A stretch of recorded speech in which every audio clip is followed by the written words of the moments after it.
Could you tell us, or talk about the three most important issues in the Stafford County Sheriff's race? The three most important issues are, the first one being the shooting death of David Charles Gandy on June 28, 2008. This case still has a horrific smell to it. Deputies gave one story the night of the incident, they gave a second story during the depositions in the case, and they gave a third story during trial in federal court in Alexandria. The fact that the alleged weapon that Mr. Gandy had was recovered with absolutely no blood on it is very disturbing.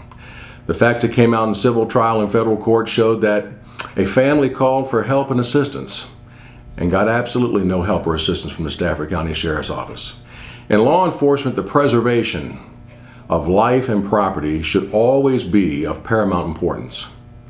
It is absolutely clear in the Gandy shooting that no concern was given nor due diligence paid when the Stafford County Sheriff's Office barnstormed the backyard of the residence and shot Mr. Gandy in the back 3 times in 3 seconds, fatally wounding him.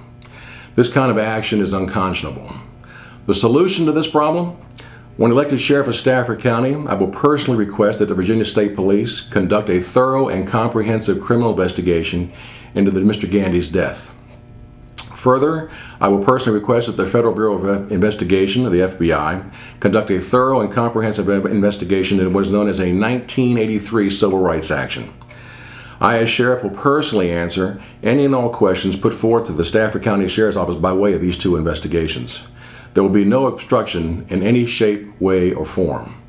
As mentioned earlier, the horrific smell will be cleaned up and the alleged cover-up that is believed to have occurred from the family will be cleared away for all to see. The second point of concern is the fact that the Sheriff Jett, arbitrarily changed his crime statistics due to an alleged glitch that occurred in the computer program back in 2005. I should also point out that no one but Sheriff Jett has seen or been involved with this glitch. I, as a candidate for Sheriff of Stafford County, nor the press have been shown or any verification of such glitch. The crime numbers were specifically taken from the figures provided to the Virginia State Police every year since 2005. They are clear and convincing in describing a county out of control. They clearly show a 60% increase in the crime rate since 2005 and a 66% increase in the violent crime rate since 2005. What makes this most unbelievable is the fact that the Freelance Star reported on June 12, 2011, Katie Tisdale being the reporter, the crime trends in Virginia. The theme of the article dealt with crime trends across the United States as well as across Virginia and the Fredericksburg region. All of the crime trends that Ms. Tisdale wrote about were on a downward trend with the exception of Stafford County. Ms. Tisdale's article clearly pointed out that there was a 13+% increase in the violent crime rate for Stafford County over the preceding 2 years, and that there was a whopping 20% increase in the property crime rate during the same time period. I find it to be totally unbelievable that Sheriff Jett and the entire Stafford County Sheriff's Office didn't find anything wrong with those numbers at that time. It is very clear and convincing that Sheriff Jett would like to eat his cake and have it too.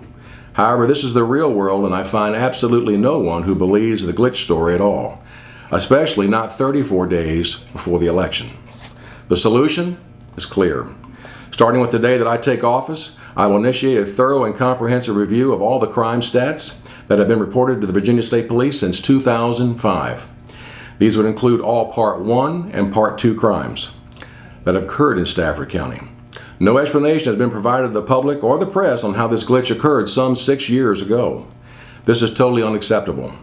I will be accountable to the citizens of Stafford County and will provide a full report on the findings of this review. The third issue is by far most disturbing and an immediate issue every single citizen in Stafford County can physically see and touch. That issue deals specifically with the individual posters, banners, and mailers that were displayed and sent to citizens all over Stafford County prior to the primary election, August 23, 2011.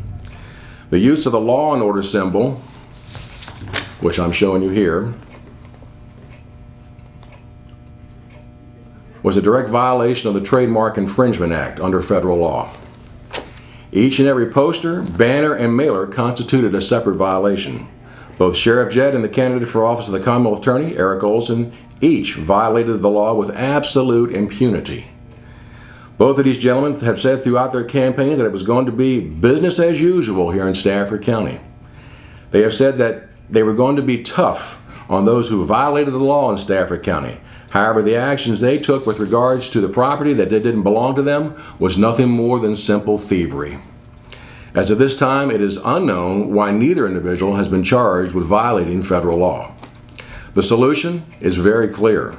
When elected Sheriff of Stafford County, I would personally request that the Federal Bureau of Investigation, FBI, conduct an investigation, or if already completed, provide their findings of any investigation that may have already been completed into the trademark infringement complaint that came about when Sheriff Jett and Mr. Olson used the Law and Order emblem without the permission of the owner. It is inconceivable how the two top law enforcement officers in Stafford County could be so reckless as to use property they did not own for their personal gain. Any citizen, whether he was a Stafford County resident or not, would have been charged with numerous felonies for stealing things that did not belong to them. Can anyone tell me what makes Sheriff Jett or Mr. Olson any different? In summary, the bottom line is that Sheriff Jett has not been accountable to the citizens of Stafford County. At a time when the economy and the unemployment rate dictate that law enforcement needs to be leaders in our community, we have a sheriff that has made some very questionable decisions. They are the top key point that I have mentioned above. Stafford County law enforcement across the board needs to be held to a higher standard than the rest of the community. It is time that a change in law enforcement leadership take place, and that time is on November 8th, 2011. I ask you for your vote that day. Thank you. Could you talk a little bit about why the voters of Stafford County should choose you as the next sheriff? Well, first of all, I'll be bringing change to the Stafford County Sheriff's Office through integrity, loyalty, and commitment. The fact that the Stafford County Sheriff's Department right now, the deputies themselves, have to work under a hostile environment is absolutely unacceptable. I will not tolerate sexual harassment within the Sheriff's Office, either to the females or anybody else for that matter. I have heard a great number of things. I bring a fresh view. I want to be Sheriff of Stafford County. I have no anticipations or ambitions of being a state senator, nor do I have ambitions of being president of the association. My job and my pay will be to be Sheriff of Stafford County. I certainly have the experience and the background and the knowledge within this community to know what the issues are, and that's what I'll be bringing to the job.